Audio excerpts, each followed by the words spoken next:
வந்துட்டா என்னெல்லாம் நடக்கும் அப்படின்னு நினைக்கிறீங்க? ஏன்னா இதுவரை அதை எந்த ஒரு கட்சியுமே குறிப்பாக திராவிட கட்சிகள் அது 60-70 வருஷ காலமாக முன்னெடுக்கவே இல்லை. அதை அண்ணன் சீமான் மட்டும் முன்னெடுத்துருக்கிறார். இது ஒரு பெரிய இதுவே உங்களுக்கு ஒரு பெரிய சான்றிதழ். அதாவது திருநங்கை மக்களாக இருக்கட்டும், எல்லாருக்குமே இருக்கட்டும், வாயால் சொல்கிற ஒரு பொய்யான வாக்குறுதிகளோ சொல்லலான்னு உங்களுக்கு என்ன வேணுமோ அதை நீங்களே செய்யுங்க அப்படின்னு சொல்லி தான் ஒட்டுமொத்த திருநங்கைகளுடைய தேவைகளையும் பூர்த்தி செய்வதற்காக ஒரு பிரதிநிதியாக என்ன எடுத்திருக்காரு. இப்போ நீங்கள் உங்கள் அந்த திருநங்கை அவங்க இருப்பாங்க, அவங்களாம் என்ன சொல்கிறாங்க இதை பற்றி? ஏன்னா நாங்கள் கொஞ்சம் பேருக்கு அந்த மாதிரி கேட்டுக்கிட்டோம். அவங்க வந்து இதை பண்ணியிருக்காங்களா அப்படின்ற சந்தேகத்திலே கேட்குறாங்க. எங்களை ரெகக்னைஸ் பண்ண மாட்டாங்களே, நார்மல் மக்கள் கூட எங்களை ரெகக்னைஸ் பண்ண மாட்டாங்க, எங்களை வந்து ஒரு எம்எல்ஏ வேட்பாளராக தேர்ந்தெடுத்துட்டாங்களா நாம் தமிழர் கட்சி அப்படின்னு கேட்குறாங்க. அப்போ இந்த ஒரு போஸ்ட் கொடுத்த அண்ணன் சீமான் உங்களுக்கு என்ன சொன்னாருக்கா?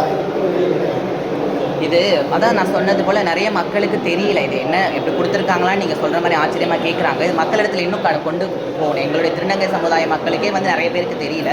இது அந்த ஊடகங்கள் அங்கே நீங்கள் தான் கொண்டு போய் சேர்க்கணும். இது ஒட்டுமொத்த திருநங்கைகளுக்கும் கிடைத்திருக்கிற ஒரு பெரிய கௌரவமாக தான் அதை நான் பார்க்குறேன். ஸோ எங்கள் மக்களுக்கு என்ன தேவையோ அதை நான் செய்யணும் அப்படிங்கிறத தான் அண்ணன் எனக்கு கொடுத்துருக்காரு, இந்த வாய்ப்பை கொடுத்துருக்காரு. அண்ணன் சீமான் நேராக சந்திப்போது இன்னும் ஏதாவது சொன்னாருங்களாக்கா? இந்த மாதிரி நம்ம களம் மாறணும் அப்படிங்கிற மாதிரி ஏதாவது சொன்னாருங்களா? அண்ணன் நேராக சந்திச்சு அதான் சொன்னார். எனக்கு நிறையா என்னம்மா உங்களுடைய மக்களுடைய குறைகள் எல்லாம் என்னம்மான்னு சொல்லி கேட்டார். நாங்கள் சில விஷயங்களெல்லாம் சொன்னோம். இந்த மாதிரியான விஷயங்கள்லாம் உங்களுக்கு நடக்கலையா அப்படின்லாம் கேட்டார். இல்லைனா நடக்குது, கொஞ்சம் நடக்குது. சில விஷயங்கள் வந்து ஆரம்பம் முதல் முடிவு வரை இருக்க மக்களுக்கு கிடைக்கிறது இல்லை, இடையில இருக்க மக்களுக்கே அது போயிடுது. அந்த மாதிரிலாம் சில விஷயங்களை சொல்லும் போது அண்ணன் சொன்னார், நாங்கள் என்ன பண்ணணும்னு நினைக்கிறீங்க அப்படின்னு கேட்டார். நாங்கள் சொன்னோம், இந்த மாதிரி விஷயங்கள் பண்ணி கொடுத்தா நல்லாயிருக்கும் அப்படின்னு.